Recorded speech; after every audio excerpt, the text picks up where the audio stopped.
Hello అండి. ఎలా ఉన్నారు అందరూ? బాగున్నారా? నాకైతే ఒక సామెత గుర్తొచ్చిందండి. తోటోడు తొడ కోసుకుంటే మనం మెడ కోసుకున్నట్లనేది. ఎందుకు చెప్తున్నానంటే చాలా రీల్స్ అలాగే వీడియోస్ ఆన్ చేయగానే చింతపండుతో గోరింటాకైతే వస్తుందండి. ట్రై చేద్దామనేసి నేనైతే ట్రై చేస్తున్నాను. సో, విచిత్రంగా ఉంది గదా! చింతపండుతోటి. అంటే ఒకప్పుడు గోరింటాకు, కోన్లు అలా యూజ్ చేసేది. మిగతా ఏం చేయకుండా.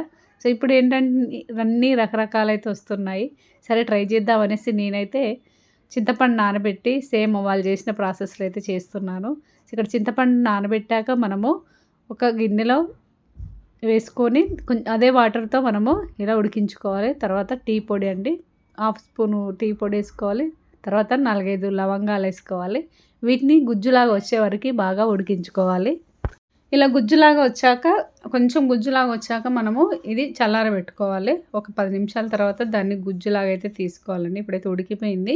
నేను ఇది చల్లారాక ఒక 10 మినిట్స్ తర్వాత గుజ్జు అనేది తీస్తున్నాను.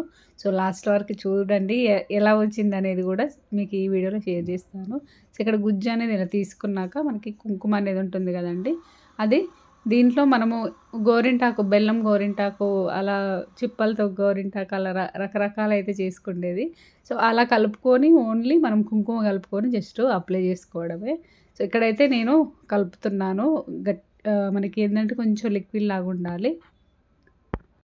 తర్వాత మనకి నచ్చిన డిజైన్‌లనేది పెట్టుకోవచ్చు. నేనిక్కడ ఇయర్ బడ్‌తో అయితే పెడుతున్నాను. కాకపోతే దీనికి అంటలేదనమాట. మళ్ళీ నేను ఫింగర్‌తో అయితే పెట్టాను. సో, దీన్ని ఆరే వరకి ఉంచుకోవాలండి. మనము బెల్లం గోరింటాకు ఎలాగో అలాగా. ఉంచుకున్నాక తర్వాత కడిగేసుకోవడమే. కాకపోతే నేను లాస్ట్‌లో చూసిందేంటంటే ఇక్కడ మనము ఏదైనా చాలామంది పిల్లలు అప్పటికప్పుడు డాన్సులు చేస్తారు కదా! వాళ్ళకైతే ఇది యూజ్ అవుతుందనిపించింది. ఎందుకంటే జస్ట్ కాసేపు మాత్రమే ఉందండి. చాలామంది దీన్ని నిల్వ ఉంచుకోవచ్చు అది ఇది అని చెప్పి వీడియోలు అయితే చేశారు. సో, అదంతా అయితే నమ్మకండి. ఎందుకంటే ఇది అప్పటికప్పుడు భరతనాట్యాలు, కూచిపూడి వేసే వాళ్ళకి అలా యూజ్ అవుతదన్నమాట. జస్ట్ మనము ఊర్లలో ఏంటంటే గోరింట పువ్వులు అలా ఉంటాయిగా చెట్టు. నాకైతే ఆకు నూరుకొని పెట్టుకుంటే ఎలా వచ్చిందో అలాగే అనిపించిందండి. సో, ఇక్కడైతే ప్రయత్నం అయితే చేశాము.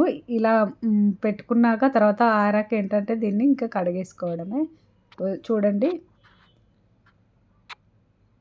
ఇలా మొత్తం మనం కడిగేసుకున్నాక జస్ట్ సేమ్ నాకు ఊర్లలో గోరింట పువ్వు చెట్లు ఆకు ఎలా నూరుకొని పెడితే అలాగుందో అలాగే. సో, ఇదండి ఈరోజు వీడియో. నచ్చితే share, like, comment. Thank you.